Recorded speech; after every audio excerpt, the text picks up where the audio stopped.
ইসলাম ধর্মে একজন পিতা কি তার কন্যাকে বিবাহ করতে পারবে এরকম বিধান আছে? ইসলাম ধর্মে কোন সম্পর্কের নারীদেরকে বিবাহ করা নিষিদ্ধ বলা হয়েছে? মা, খালা, ফুফু, নিজের বোন, ভাগ্নি, ভাতিজি, দুধমা, দুধ বোন, নিজের শাশুড়ি, নিজের ছেলের স্ত্রী তথা বৌমা, সতেলা মা, সতেলা বোন, সতেলা মেয়েকে, অন্যের স্ত্রীকে, নাতনি পত্নীকে, দাদি নানিকে এবং অমুসলিম মেয়েকে যতক্ষণ পর্যন্ত সে ইসলাম গ্রহণ না করে এদেরকে বিবাহ করা নিষিদ্ধ। সূরা নিসা 4 নম্বর সূরা আয়াত নাম্বার 21-22 কথা বলা রয়েছে। তাহলে আমরা বুঝতে পারলাম যে ইসলাম ধর্মে নিজের মেয়েকে কোনো বাপ বিবাহ করতে পারে না, এটা নিষিদ্ধ।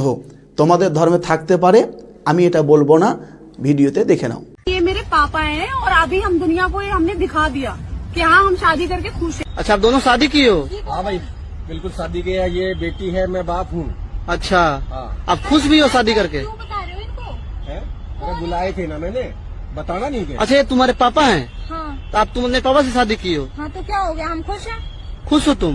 ये मम्मी लगेंगे। हाँ मम्मी से आप शादी कर ली? हाँ शादी कर लिए, कितना दिन पहले शादी की है? 1 महीना। বাবাকে কে বিয়ে করেছে? মা সরস্বতী।